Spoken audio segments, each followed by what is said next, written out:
wabarakatuh. Saya Yahyu Aningsi Wulandari, mahasiswa Manajemen Universitas Syakuala. Terima kasih kepada Pak Bambang selaku dosen pengampu mata kuliah ini yang telah memberikan kesempatan kepada saya untuk mempresentasikan materi ini. Dan sebelum saya presentasi, saya akan menjelaskan mengenai materi saya. Namun sebelum itu, ada sebuah quotes. Orang bijak mengatakan, pendidikan bukan hanya persoalan ke sekolah dan ke kampus lalu mendapatkan ijazah, tapi soal memperluas wawasan serta menyerap ilmu kehidupan. Dengan demikian, dengan di masa pandemi COVID ini tidak menghalangi kita untuk terus belajar. Dimanapun dan kapanpun kita dituntut harus tetap belajar agar tidak tertinggal dengan yang lainnya. Baiklah, saya akan memulai presentasi saya mengenai manajemen usaha mikro, kecil, dan menengah. Yang pertama, saya akan menjelaskan mengenai konsep UMKM. Nah, sebenarnya apa sih arti dari UMKM itu? Apa saja kriterianya dan apa saja ciri-ciri dari UMKM tersebut? Langsung saja saya akan menjelaskan mengenai pengertian dari UMKM. UMKM adalah usaha produktif yang dimiliki perorangan maupun badan usaha yang telah memenuhi kriteria sebagai usaha mikro seperti diatur dalam Peraturan Perundang-Undang Nomor 20 Tahun 2008. Sesuai pengertian tersebut, maka kriteria UMKM dibedakan secara masing-masing meliputi usaha mikro, usaha kecil, dan usaha menengah. Selain pengertian UMKM yang tadi, ada juga pengertian UMKM menurut para ahli. Yang pertama yaitu Rujito. Menurut Rujito, UMKM adalah usaha yang punya peranan penting dalam perekonomian negara Indonesia, baik dari sisi lapangan kerja yang tercipta maupun dari sisi jumlah usahanya. Yang kedua, menurut Ina Primiana. Menurut Ina, pengertian UMKM adalah pembangunan 4 kegiatan ekonomi utama yang menjadi motor penggerak pembangunan Indonesia, yaitu industri manufaktur, agribisnis, bisnis kelautan, dan sumber daya manusia. Jadi, keempat faktor ini merupakan motor penggerak untuk pembangunan bangsa Indonesia. Yang ketiga, menurut M. Kuartono. Menurut M. Kuartono, UMKM adalah kegiatan ekonomi rakyat yang punya kekayaan bersih maksimal 200 juta, di mana tanah dan bangunan tempat usaha tidak diperhitungkan, atau mereka yang mempunyai omset penjualan paling banyak 1 miliar dan milik warga negara Indonesia. Pasal selanjutnya yaitu mengenai kriteria dari UMKM. Kriteria dari UMKM yang pertama yaitu usaha mikro. Suatu usaha masuk dalam kriteria usaha mikro apabila badan usaha tersebut memiliki omset atau kekayaan bersih mencapai 50 juta, tidak termasuk bangunan dan tanah. Selain itu, hasil dari penjualan usaha mikro tersebut harus mencapai minimal 300 juta dalam jangka 1 tahun. Saat ini usaha mikro di Indonesia sudah berkembang dengan pesat dan maju. Banyak wirausaha yang mendirikan usaha mikro dan dengan adanya usaha mikro ini mampu meningkatkan perekonomian yang ada di Indonesia. Nah, apa-apa saja sih contoh dari usaha mikro itu? Contoh dari usaha mikro yaitu seperti warung nasi, tukang cukur, tambal ban, peternak lele, peternak ayam, dan lain sebagainya. Ciri dari usaha mikro yaitu yang pertama, jenis barang yang dijual itu tidak selalu tetap atau sama. Artinya dia dapat berubah kapanpun. Seperti contohnya penjual gorengan. Pada hari ini dia menjual tahu goreng dan tempe goreng. Bisa jadi ke depannya dia akan menjual bakwan dengan risol. Jadi produk yang ia jual itu dapat berganti kapanpun. Selanjutnya tempat usahanya juga tidak menetap. Seperti contohnya bakso keliling yang berpindah-pindah tempat. Yang ketiga, belum pernah melakukan dalam hal administrasi keuangan. Selanjutnya, tetap dapat berkembang meski negara mengalami krisis ekonomi. Jadi ketika suatu negara itu mengalami krisis ekonomi, usaha mikro itu tetap berjalan dan tetap berkembang. Yang kelima, tidak sensitif terhadap suku bunga. Kemudian pemilik usaha mikro ini biasanya ulet dan rajin. Yang ketujuh, sulit untuk mendapatkan bantuan kredit dari perbankan. Yang kedelapan, tenaga kerja yang dimiliki tidak banyak, sekitar 1-5 orang begitu. 9, usahanya juga relatif kecil. Yang ke-10, lokasi usaha itu berada di lingkungan rumah, jadi hanya sekitar lingkungan rumah aja. Yang ke-11, jarang terlibat dalam kegiatan atau aktivitas ekspor dan impor. Yang ke-12, manajemen usaha juga dilakukan sendiri dengan cara yang sangat sederhana, masih tradisional. Masuki kriteria UMKM yang kedua, yaitu usaha kecil. Suatu usaha dikatakan usaha kecil apabila usaha tersebut memiliki kekayaan bersih mencapai 50 juta dengan kebutuhan yang dipakai maksimal 500 juta. Hasil penjualan yang didapat selama 1 tahun mencapai 300 juta dan maksimal 2,5 miliar.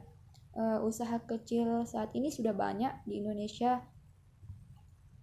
Di Indonesia sekarang emang butuh yang namanya pebisnis, karena dengan adanya pebisnis akan mendongkrak ekonomi Indonesia menjadi lebih baik. Selain itu, dengan adanya usaha kecil bisa menciptakan lapangan kerja bagi yang membutuhkannya.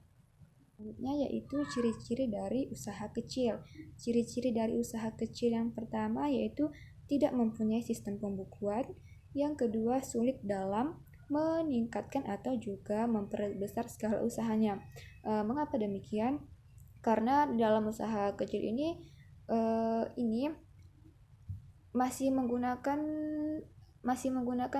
sistem yang masih tradisional sih, belum modern. Jadi mereka menggunakan sistem yang tradisional, artinya tanpa teknologi. Yang ketiga, tidak terlibat dalam aktivitas kegiatan ekspor dan impor. Yang keempat, modal yang dimiliki jumlahnya terbatas. Yang kelima, pemilik usaha kecil tidak dapat membayar gaji pegawai dalam jumlah yang besar. Yang keenam, biaya produksi per unit lebih tinggi karena pemilik usaha kecil ini tidak mendapat diskon pembelian seperti yang didapat pada perusahaan besar. Yang ketujuh, jenis produk yang dijual juga tidak banyak. Yang kedelapan, kurang dapat dipercaya oleh masyarakat. Mengapa demikian? Karena kebanyakan dari masyarakat itu membeli suatu produk itu yang sudah ada mereknya dan sudah terkenal. Oleh karena itu, makanya usaha kecil harus berusaha dan juga memberikan bukti saat menawarkan produk baru. Memasuki kriteria UMKM yang ketiga yaitu usaha menengah. Kekayaan dari usaha menengah mencapai 500 juta sampai dengan 10 miliar. Untuk saat ini tidak termasuk tanah serta bangunan. Dengan hasil penjualan tahunan harus mencapai 2,5 miliar sampai dengan 50 miliar. Dengan adanya usaha menengah ini akan lebih membuat ekonomi di Indonesia menjadi lebih meningkat lagi. Banyak pebisnis yang ikut masuk dalam pasar Indonesia akan membawa dampak yang baik bagi perekonomian yang ada di Indonesia. Nah, apa-apa saja sih yang termasuk dalam usaha menengah?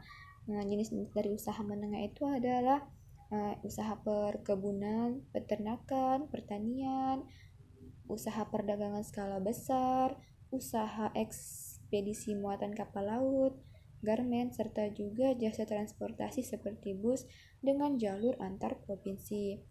Kemudian usaha industri makanan, minuman, elektronik, serta juga logam, dan juga usaha pertambangan.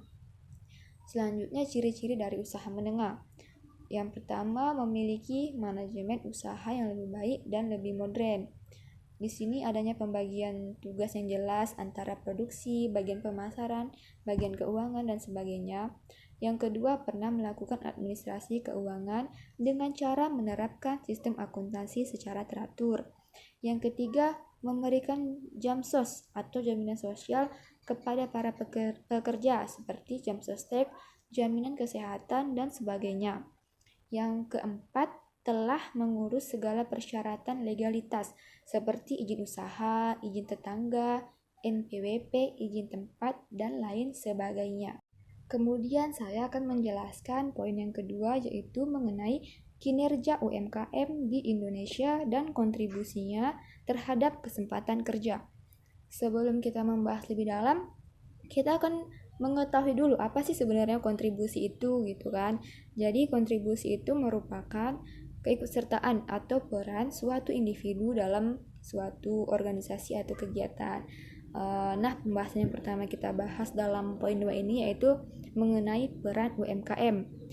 Peran UMKM dalam perekonomian Indonesia dilansir dari situs Bappenas di Indonesia, yaitu yang pertama perluasan kesempatan kerja dan penyerapan tenaga kerja, yang kedua pembuatan produk domestik bruto, yang ketiga penyediaan jaring pengaman terutama bagi masyarakat yang berpendapatan rendah untuk menjalankan kegiatan ekonomi produktif. Selanjutnya, secara umum terdapat 3 peran UMKM atau kontribusi UMKM terhadap perekonomian Indonesia. Yang pertama, sarana memeratakan tingkat perekonomian rakyat kecil. Di sini UMKM berperan dalam pemerataan tingkat perekonomian rakyat sebab berada di berbagai tempat. UMKM bahkan menjangkau daerah yang pelosok hingga masyarakat tidak perlu ke kota untuk memperoleh penghidupan yang layak. Yang kedua, sarana mengentaskan kemiskinan. UMKM di sini berperan untuk mengentaskan masyarakat dari kemiskinan sebab angka penyerapan tenaga kerja terhitung tinggi. Yang ketiga, sarana pemasukan devisa bagi negara. UMKM menyumbang devisa bagi negara sebab pasarnya tidak hanya menjangkau nasional melainkan hingga ke luar negeri. Berdasarkan sensus ekonomi di tahun 2016, terdapat 3 bidang usaha UMKM non-pertanian yang usahanya menempati urutan teratas, yaitu yang pertama, perdagangan besar dan eceran. Di Indonesia sudah banyak perdagangan besar dan eceran. Usaha di bidang perdagangan besar dan eceran adalah penjualan barang tanpa proses mengubah bentuk produk yang diperdagangkan. Biasanya pedagang membeli dalam skala besar untuk dijual lagi secara eceran. Yang kedua, penyediaan akomodasi dan penyediaan makan dan minum. Usaha akomodasi ini seperti restoran, rumah makan, kafe, catering, atau lain sebagainya. Yang ketiga, industri pengolahan. Industri pengolahan di sini meliputi kegiatan produksi yang mengubah bentuk bahan baku atau mentah menjadi barang setengah jadi atau barang yang jadi siap digunakan atau dikonsumsi. Contohnya seperti industri kapas yang mengubah kapas menjadi kain, seperti industri konveksi yang mengubah kain menjadi pakaian. Selanjutnya saya akan menjelaskan poin yang ketiga, yaitu mengenai liberalisasi otonomi daerah dan peluang bagi UMKM daerah. Sebelumnya kita harus mengetahui terlebih dahulu apa sih dari pengertian dari otonomi daerah. Nah, otonomi daerah dapat diartikan sebagai hak, wewenang, dan kewajiban yang diberikan kepada daerah otonom untuk mengatur dan mengurus sendiri urusan pemerintah dan kepentingan masyarakat setempat menurut aspirasi masyarakat untuk meningkatkan daya guna dan hasil guna penyelenggaraan pemerintah dalam rangka pelayanan terhadap masyarakat dan pelaksanaan pembangunan sesuai dengan peraturan perundang-undangan. Selanjutnya kita akan membahas tentang peluangnya. Otonomi daerah membuka kesempatan yang seluas-luasnya bagi daerah untuk mengoptimalkan segala potensi terbaiknya, karena setiap daerah pasti memiliki satu atau beberapa keunggulan tertentu. Pelaksanaan otonomi daerah selain berlandaskan pada acuan hukum, juga sebagai implementasi tuntutan globalisasi yang harus diberdayakan dengan cara memberikan daerah kewenangan yang lebih luas, lebih nyata, dan bertanggung jawab, terutama dalam mengatur, memanfaatkan, dan menggali sumber-sumber potensi yang ada di daerahnya masing-masing. Saya akan menjelaskan pembahasan selanjutnya, yaitu poin keempat mengenai permasalahan yang dihadapi oleh UMKM. Sebagaimana kita ketahui bahwa dalam mengembangkan usaha, baik usaha mikro, kecil, ataupun menengah, pasti kita akan menghadapi yang namanya kendala, baik yang bersifat internal maupun eksternal. Permasalahan itu meliputi seperti manajemen, permodalan, teknologi, bahan baku, informasi, infrastruktur, atau lain sebagainya.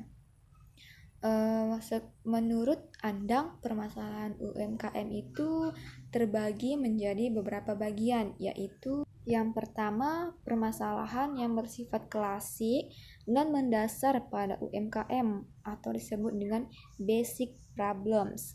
Ini merupakan permasalahan yang menyangkut tentang modal, bentuk badan hukum, SDM, dan pengembangan produk ataupun akses pemasaran. Yang kedua, permasalahan lanjutan atau advanced problems. Permasalahan ini mengenai penetrasi pasar, ekspor yang belum optimal, kurangnya pemahaman terhadap desain produk yang sesuai, kemudian serta peraturan yang berlaku di negara tujuan ekspor. Yang ketiga, permasalahan antara atau intermediate problems, yaitu permasalahan dari instansi terkait untuk menyelesaikan masalah dasar agar mampu menghadapi persoalan lanjutan secara lebih baik. Permasalahan ini biasanya dalam hal manajemen keuangan, agunan, dan keterbatasan dalam kewirausahaan. Selanjutnya, permasalahan UMKM menurut I Gusti. Menurut I Gusti ada beberapa permasalahan dalam UMKM, yaitu yang pertama teknologi. Di sini ia mengatakan bahwa teknologi masih dipergunakan relatif rendah, sedangkan di negara-negara maju mereka sudah menggunakan teknologi yang lebih tinggi dan lebih maju, sehingga banyak yang di Indonesia itu tertinggal. Yang kedua, SDM, yaitu sumber daya manusianya. Yang ketiga, manajemen. Banyak perusahaan yang sudah maju usahanya, tetapi dalam proses pengolahan di suatu perusahaannya belum sangat bagus. Yang keempat, permodalan. Perkembangan permodalan para pengusaha mikro, kecil, dan menengah masih relatif lambat karena sering memerlukan bantuan baik dari pemerintah maupun pengusaha besar. Yang kelima, organisasi dan kelembagaan. Di sini masih banyak perusahaan-perusahaan yang belum menunjukkan kejelasan prinsip-prinsip organisasi seperti kejelasan tujuan, kejelasan misi, aktivitas, dan rentang kendali. Kenyataan pada umumnya, para pengusaha UMKM sering menggunakan tipe organisasi yang sangat sederhana, yang akibatnya berpengaruh terhadap perkembangan dan peningkatan daya saing. Selanjutnya, saya akan menjelaskan poin yang terakhir, yaitu mengenai bentuk kelembagaan untuk perumusan dan implementasi kebijakan umum. Kita akan bahas yang pertama, yaitu mengenai arah kebijaksanaan UMKM.